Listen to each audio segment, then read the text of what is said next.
የሰሜን ለንደን ቡድን አርሰናል በክረምቱ የዝውውር መስኮት የነቃ ተሳትፎ እንደሚያደርግ ገና ከወዲሁ በርካታ ታማኝ የመረጃ ምንጮች እየጠቆሙ ይገኛሉ።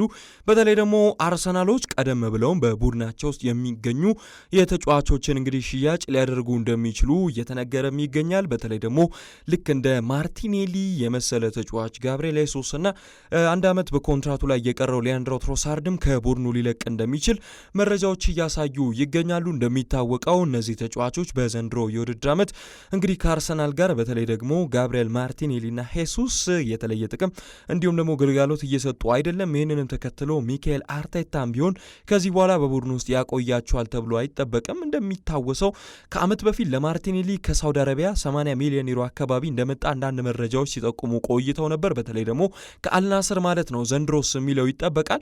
ጋብሪኤል ጄሱስ በተለይ በተደጋጋሚ ከማንቸስተር ሲቲ አርሰናልን ከተቀላቀለ በኋላ ጉዳቶች እያጋጠሙት ይገኛሉ። ለዚህም ነው አርሰናሎች በመጪዎቹ ጊዜያቶች እቹን መሸጥ የሚፈልጉት። እንዲሁም ደግሞ ጋብሪኤል ማርቲኔሊም ወደ ሳውዲ አረቢያ ያመራል ተብሎ ይጠበቃል። ጄሱስም ወደ ብራዚል ወይ ደግሞ ወደ ሳውዲ አረቢያ ይሄዳል ተብሎ ነው የሚጠበቀው። ሊያንድሮ ትሮሳርድ ግን ምናልባትም ቀሪ አንድ ዓመት ኮንትራቱን አጠናቆ ከአርሰናል ሊለያይ ይችላል ቢባልም ጥሩ ገንዘብ ግን ለአርሰናል የሚመጣ ከሆነ ለሽያጭ እንደሚቀርብም ይጠበቃል። አርሰናሎች ታዲያ እነዚህን ተጫዋቾች በሽያጭ ላይ ከዋሉ በኋላ ቤንጃሚን ዊሊያም ዋይትንም ጨምሮ ማለት ነው በተከላካይ ስፍራ ላይ የተከላካይ ስፍራ ሌላ ተጫዋች የቀይ መስመር ተመላላሽ ማለት ነው።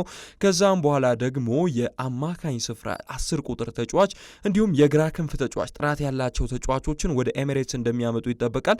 አርሰናሎች አሁን ላይ የበለጠ የፊት መስመራቸውን ማጠናከር ላይም እንደሚሰሩ ይጠበቃል። ለዚህም ነው እንግዲህ የአትሌቲኮ ማድሪዱን የፊት መስመር ተጫዋች ሁሊያን አልቫሬዝን የሚፈልጉት ምንም እንኳን እሱ መዳረሻው እንዲሆን የሚፈልገው ባርሴሎና ቢሆንም ማለት ነው። ሌላም ደግሞ የአስቶን ቪላውን ብሬነን ሮጀርስን እንደሚፈልጉት እንግዲህ መረጃዎች ያሳያሉ።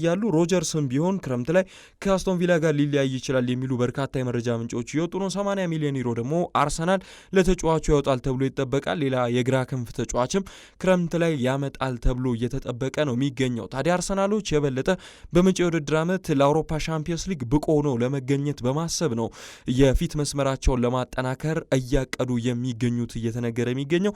ሚካኤል አርቴታም ቢሆን የጨዋታ እቅዱን ቀይሮ መጥቶ በተለየ መልኩ የሚመጣውን የውድድር ዓመት ይጀምራል ተብሎ ይጠበቃል ማለት ነው። ዘንድሮ የበለጠ የመጠናከሩ የሚታየው የመከላከል ስፍራው ላይ እንደነበረ በታክቲክም ረገድ ይታወሳል። አሁን ላይ ግን የፊት መስመሩን ያጠናክራል ተብሎ ይጠበቃል።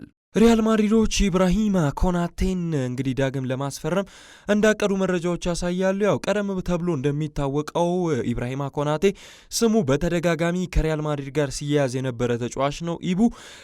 ይሁን እንጂ ቀደም ብለው ነበረ ሪያል ማድሪዶች ወደ ሳንቲያጎ ቤርናቢው ሊያመጡት እንደማይፈልጉ መረጃዎች ሲጠቁሙ የቆዩት። አሁን ላይ ግን ከሊቨርፑል ጋር እንደሚለያይ ከተረጋገጠ በኋላ ዳግም ኢብራሂማ ኮናቴ ላይ ያላቸው ፍላጎት ከፍ እያለ እንደመጣ ዲያሪዮ አስ ይዞት የወጣው መረጃ እያመላከተ ይገኛል።